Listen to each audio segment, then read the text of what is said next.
Pogo was curled up at the edge of the bed, affectionately chewing on a sock. Sandy turned to look out the window. The first star of the night was visible, sticking like a glittering burr to the black hide of night. She closed her eyes and made a wish, and the star exploded. Or at least it appeared to. There was a flash of light, immense and hauntingly silent, and for a moment Sandy's street was so brightly illuminated it might have been midday. Then the light was gone, and the star was where it had been. But something new had arrived in the night sky. Sandy untangled herself from the knot of arms and knees, threw on a bathrobe, and dashed downstairs and out into the street, Pogo bounding after her. The street was dark, but Sandy could make out the lumpy forms of people slumbering on porches, in yards, and in their vehicles. The air was filled with the ambient sound of dozens upon dozens of snorers. Other than that, things were quiet and dark. The thing that had come out of the blinding light in the sky arced gracefully above the rooftops. At first, it was impossible to tell the size of it or quite how far away it was, but as the object drew near, Sandy saw that it was long and thin like a steel rod. Both ends glowed with a fearsome yellow light, but close up it was actually quite small. It buzzed her street, slipped behind the tree line, then re-emerged, zagging through the air like something out of control, which it was.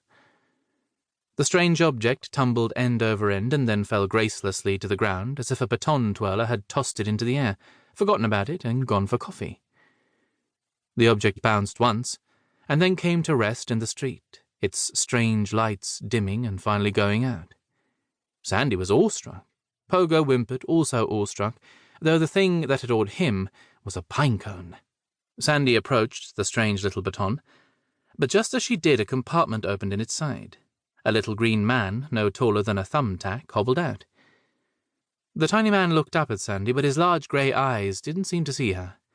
Instead, with a gasp, the alien collapsed onto the concrete and dissolved into nothing. Sandy stared for a long time. Pogo, who had gotten himself lost in a nearby bush, stuck his head out into the street and whimpered once more for good measure. The sound seemed to wake Sandy from a dream. She crouched and dared herself to touch the little baton-like spacecraft.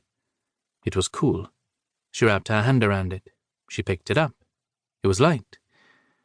As she held it, the lights on both ends began to glow once more, and Sandy felt a charge thrill up her arm and into her brain. It was, she knew instantly, a magic wand. And though Sandy herself could not see it, this was the moment her eyes, which had been partly hazel with green flecks, turned a brilliant white. "I want to be alone," she said, as if the wand had taught her the word she needed. An arc of white-yellow light crackled from one end of Sandy's wand. There was a horrible flash, and when Sandy's eyes adjusted to the darkness once more, something had changed. At first she couldn't tell what was different, only that the air had grown somehow smoother. Then she realized what it was. The night was no longer filled with the sound of snores. The lumps of sleeping bodies had vanished, without ceremony, without sound. It was as if they had never been there in the first place. This, then, was silence. This, then, was solitude. Sandy loved it. She turned now to Pogo, who tilted his head and barked at her. An arc of white-yellow light crackled from Sandy's wand.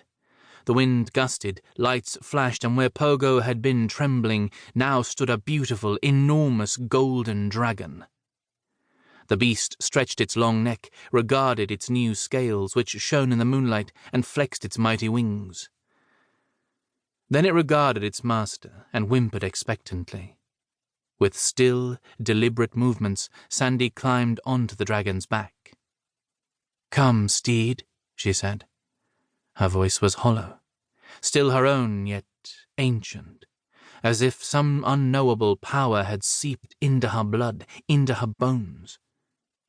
She sat astride the great golden dragon in her bathrobe and surveyed the neighborhood before her. The houses, the trees, the pop-up tents and empty sleeping bags littering the lawn.